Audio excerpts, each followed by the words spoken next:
time is 6 o'clock. Huskers host Purdue on Friday and Rutgers on Saturday. Oh.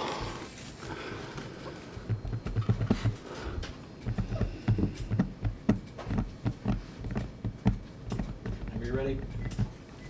What do you guys got? What stories? No Riley sister stories this week. What stands out about Ray Nicole for Purdue? It seems like she's been there for about 8-9 years. Feel like she's been there forever, but she's an elite tacker and she's an elite blocker. She's done a great job, and she's really improved every year that she's been there, and she's playing at a really high level. Is anything she does unique? She just does it more than other players. I mean, that's what separates these guys, who can do it the longest and the most and most consistent. And she's been very consistent. She's always got blocks, and she's always hits for a high percentage. But nothing really that we haven't seen. It's just, our job's not to hit in her block.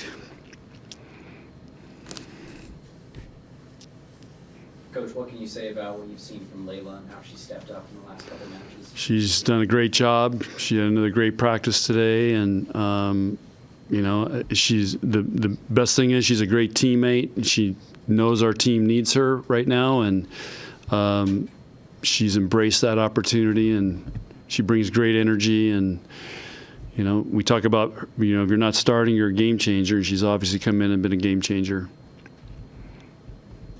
How much did Andy practice today? She was here about 2/3 of the practice.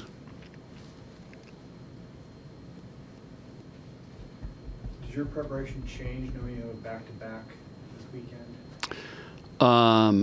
A little bit. We just have, again, we're playing Friday, Saturday, so it's easier than playing like Thursday, Saturday, because I don't know. But it changes a little bit. We're more, I would call it, we're more on our routine. So we got a couple days to prepare for both teams that we finalize as we get closer to who are playing first, and then on Saturday we got to treat it as, okay, we got to reboot this thing, and we're playing a different team, and then we got to make sure they go in rested to play 2 hard matches. So it's more what we're used to be honest with you. And we play the most back-to-backs of any team in the Big Ten. I don't know if you guys have checked the schedule. There's some teams that don't even play back-to-back. I think we have five weekends. Do you prefer that, though? Or especially at home, I guess? Do you prefer At home, it's okay. On the road, no. It's tough. I mean, we got some tough trips. So it's tough when you got to play, get on, travel, get up the next day, and then go play. So that's tough. But at home, whoever's the home teams has an advantage. Your serving errors are down, but how do you feel about how you're stressing teams and hitting your zones and stuff?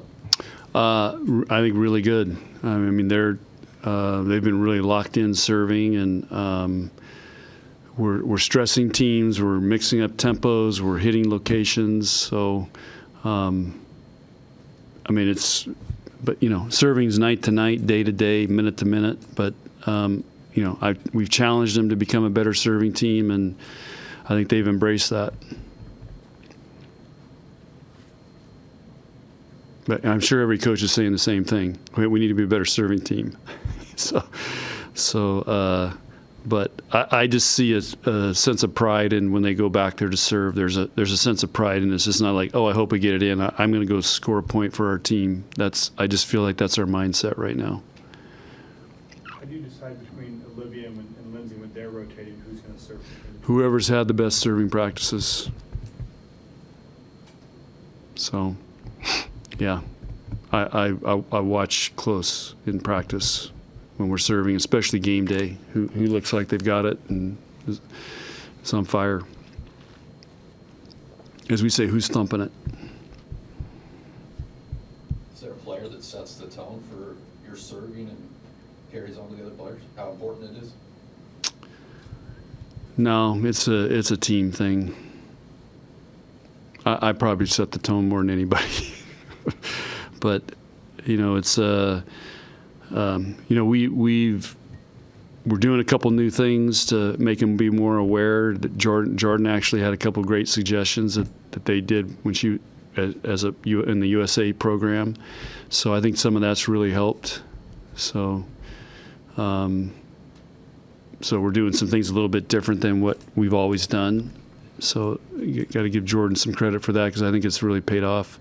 Just ways of holding them accountable more, and they hold each other accountable.